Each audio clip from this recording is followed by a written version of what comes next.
इस बीच बहुत सावधानी बरतनी है। लगातार कोरोना का संक्रमण का दायरा बढ़ रहा है, कभी कम होता है, लेकिन हर बार जब भी बढ़ता है तो पिछले सारे रिकॉर्ड ध्वस्त कर देता है। 4 लाख के पार पहुंच गया है कोरोना संक्रमण का आंकड़ा, 3,900 लोगों की मौत भी हुई है। आपको इससे बच के रहना है, क्योंकि इस बीमारी का पहला इलाज इससे बचाव है। और इससे बचाव कैसे कर सकते हैं आप? लगातार हाथ धोते रहना है, मुंह पर मास्क का इस्तेमाल करना है, सार्वजनिक जगहों पर जाने से बचना है, अगर जाना पड़े तो सामाजिक दूरी का ख्याल रखना है और मुंह पर मास्क का इस्तेमाल करना है। लेकिन कोरोना अगर आपको हो जाए तो फिर आपको किस तरह से अपना इलाज करना है, किस तरह से कब आपको डॉक्टर के पास जाना है, कब आपको टेस्ट कराना है, कब आपको दवाई लेनी शुरू करनी है, ये सब बताने के लिए हमारे साथ 2 खास मेहमान हैं। हमारे साथ डॉक्टर अक्षय बुद्धराजा हैं, जो कि आकाश हेल्थ केयर में डॉक्टर हैं और पल्मोलॉजिस्ट हैं, सीनियर कंसल्टेंट हैं। इसके अलावा हमारे साथ डॉक्टर ऋचा सरीन हैं, जो कि फोर्टिस वसंत कुंज में हैं और सीनियर पल्मोलॉजिस्ट हैं। हम सीधे सबसे पहले डॉक्टर अक्षय बुद्धराजा का रुख कर लेते हैं। डॉक्टर अक्षय, एक बड़ा सवाल ये है कि जब आपको कोरोना हो जाता है तो किस तरह से वो असर दिखाना शुरू करता है, उसकी टाइमलाइन क्या होती है, कब सिम्टम आते हैं, सिम्टम आने के कितने दिनों बाद टेस्ट कराना चाहिए, क्या शुरुआत में एकदम टेस्ट करा लेना चाहिए जब आपको इस बात का एहसास हो कि किसी मरीज के संपर्क में आए हैं और आपको कोरोना के शुरुआती लक्षण हैं? देखिए, शुरुआत में हमेशा फीवर से चालू होते हैं सिम्टम। जब किसी को फीवर आता है तो सबसे पहली चीज तो उन्हें आइसोलेट हो जाना है। उसके बाद उनको अपना पीसीआर टेस्ट कराना है, जो बहुत सेंसिटिव होता है कोविड के लिए, बट जरूरी नहीं है उसमें पॉजिटिव आए ही।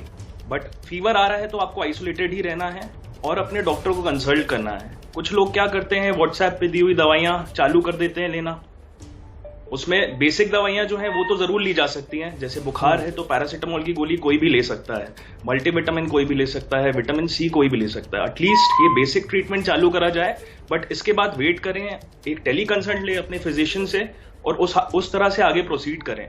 रही बात सीटी स्कैन की, ब्लड टेस्ट की, चाहे वो कोई भी इन्फ्लेमेटरी टेस्ट हो, सीबीसी हो, IL-6 हो, ये लोग शुरुआत में ही करा लेते हैं जिसका कोई यूज नहीं होता है। फिर वो निश्चिंत हो जाते हैं कि अब उन्हें कोई तकलीफ नहीं है।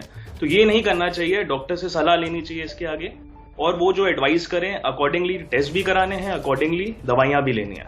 आपने ये तो बताया कि किस तरह से सिम्टम्स आ सकते हैं, लेकिन ये जानना चाह रहा हूं, इस बार सिम्टम्स में कुछ बदलाव भी देखने को मिल रहा है डॉक्टर अक्षय, वो क्या क्या है? क्योंकि लोग कंफ्यूज हो रहे हैं। कई बार फीवर नहीं हो रहा है लेकिन टेस्ट रिपोर्ट आ रही है पॉजिटिव, कई बार RT-PCR टेस्ट में नेगेटिव आ रहा है लेकिन बाद में इन्फेक्शन हो जा रहा है पेशेंट को। देखिए, पहला जो स्ट्रेन था उसमें बहुत टिपिकल सिम्टम्स थे कि वो URI से चालू होता था, यानी कि अपर रेस्पिरेटरी इन्फेक्शन होता था, थ्रोट पेन होने लगता था और उसके बाद फीवर आ जाता था, एंड आगे जाके अगर उसे ट्रीट ना किया जाए तो सांस फूलने लगती थी।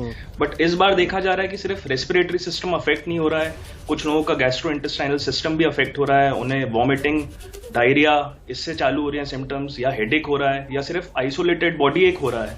तो बहुत सारे अलग अलग सिम्टम मिल रहे हैं। कुछ लोगों को सिर्फ नाक बह रही है, नेजल ब्लॉकेट हो रहा है, जो पहले एक कॉमन फ्लू माना जाता था।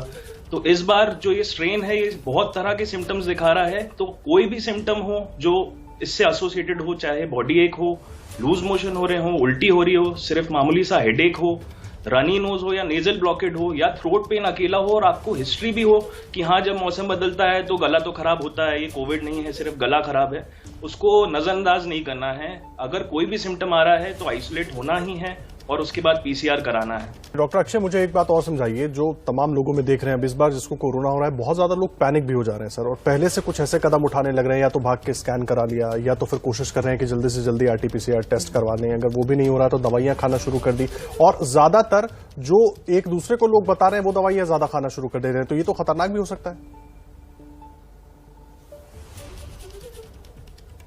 जी बिल्कुल, ये बहुत खतरनाक हो सकता है। जो कोविड की दवाइयां होती हैं, कुछ दवाइयां जैसे मैंने पहले बताया था कि कॉमन होती हैं, चाहे वो बुखार की दवाई हो या ताकत के लिए विटामिन लेना हो, बट इसके अलावा अगर आप खुद सेल्फ मेडिकेट कर रहे हैं तो ये बहुत खतरनाक हो सकता है। जो दवाइयां होती हैं वो बहुत टेलर्ड ट्रीटमेंट होता है अकॉर्डिंग टू पेशेंट की एज कितनी है, उसका वेट कितना है, उसकी प्रीवियस हिस्ट्री क्या है, उसे डायबिटीज है, ब्लड प्रेशर की तकलीफ है, दवाई से कोई एलर्जी तो नहीं है। बहुत सारी चीजें ऐसी है जो एक फिजिशियन ही ऑब्जर्व करता है आफ्टर कंसल्टेशन, और अकॉर्डिंगली उनके डे ऑफ सिम्टम, सबसे इंपॉर्टेंट तो ये भी है कि डे ऑफ सिम्टम क्या है।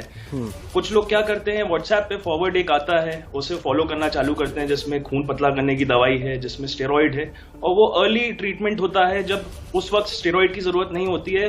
वो उल्टा पड़ सकता है मरीज के लिए अगर वो इनिशियली स्टेरॉइड लेना चालू कर दे। तो ये सारी चीजें बहुत ज्यादा तकलीफ दे रही है। हमारे पास कई पेशेंट आते हैं जो व्हाट्सएप की दवाइयां फॉलो कर रहे होते हैं, उसके बाद उनको कभी खांसी में खून आ रहा होता है, कभी उनको यूरिन में खून आ रहा होता है, कई बार उनका स्टेरॉइड के कारण तकलीफ बढ़ गई होती है, उन्हें सेकेंडरी निमोनिया हो गया होता है। तो सेल्फ मेडिकेशन अवॉइड करना है, बेसिक दवाइयां जरूर चालू करनी है, बट इसके बाद आपको डॉक्टर से कंसल्ट करके according to day of symptom और उनकी कोमॉर्बिडिटीज क्या है, उनका सैचुरेशन क्या है, उनका फीवर का ग्रेड क्या है, उसके हिसाब से दवाइयां लेनी है। डॉक्टर अक्षय, 6 से जो 10 दिन या 12 दिन का जो पीरियड है वो बड़ा महत्वपूर्ण माना जा रहा है, और इसमें मैं दोनों के लिए जानना चाहूंगा। एक वो मरीज जो हॉस्पिटल के अंदर है, वहां पर तो डॉक्टर हमारा ध्यान रख रहे हैं, लेकिन जो होम आइसोलेशन में है वो किस तरीके से ध्यान रखे और डेवलपमेंट्स कैसे होंगे?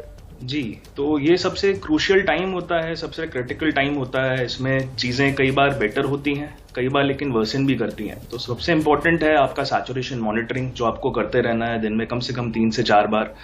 94 या उससे ऊपर का ऑक्सीजन लेवल सेफ माना जाता है।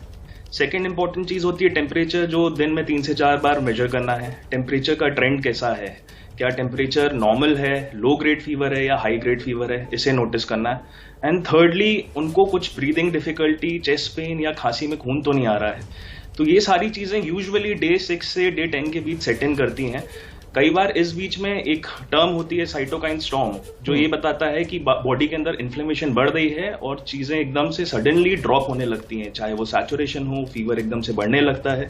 तो ये 3 साइंस है जो बहुत ज्यादा जरूरी है देखना, फीवर, ऑक्सीजन लेवल और पेशेंट सिम्टोमैटिक कितना है और उसके सिम्टम्स बढ़ रहे हैं, घट रहे हैं। स्मेल जाना, लॉस ऑफ टेस्ट होना, ये बिल्कुल भी एक कोई बड़ा सिम्टम नहीं है जो ये बताता है कि बीमारी बढ़ रही है। कुछ लोग एक लो ग्रेड फीवर से परेशान रहते हैं कि हाँ थोड़ा सा फीवर बना रहता है, थोड़ा सा फीवर बना हुआ है तो चिंता की बात नहीं है अगर आपका ऑक्सीजन लेवल ठीक है। बट अगर फीवर बना हुआ है, साथ ही साथ आप देख रहे हैं कि ऑक्सीजन लेवल जो है वो गिरता जा रहा है, तो इट इज हाई टाइम कि आपको टेस्ट भी कराने हैं जो जरूरी है, जैसे इन्फ्लेमेटरी मार्कर्स। हो सकता है डॉक्टर आपको सीटी स्कैन एडवाइस करें, हो सकता है अगर 94 से नीचे परसिस्टेंटली आपका सैचुरेशन है, सिर्फ एक रीडिंग नहीं, अगर कंटिन्यूसली 94 से सैचुरेशन नीचे चल रहा है, उसके बाद हम एडवाइस करते हैं कि अगर वो 90 या 94 के बीच है तो पेशेंट को प्रोनिंग कराते हैं, यानी कि पेट के बल लेटाना, और कुछ दवाइयां ऐड करते हैं। उसके बाद भी अगर सैचुरेशन परसिस्टेंटली लो है तो इट इज क्लियर इंडिकेशन कि मरीज को कुछ भी नहीं सोचना है, हॉस्पिटल जाना है और एडमिट हो जाना है। बहुत धन्यवाद आपका डॉक्टर ऋचा, डॉक्टर अक्षय हमारे साथ जुड़ने के लिए और पूरी जानकारी हमारे साथ साझा करने के लिए। छोटे से ब्रेक के लिए रुकेंगे, तुरंत लौटते हैं, खबरें जारी हैं।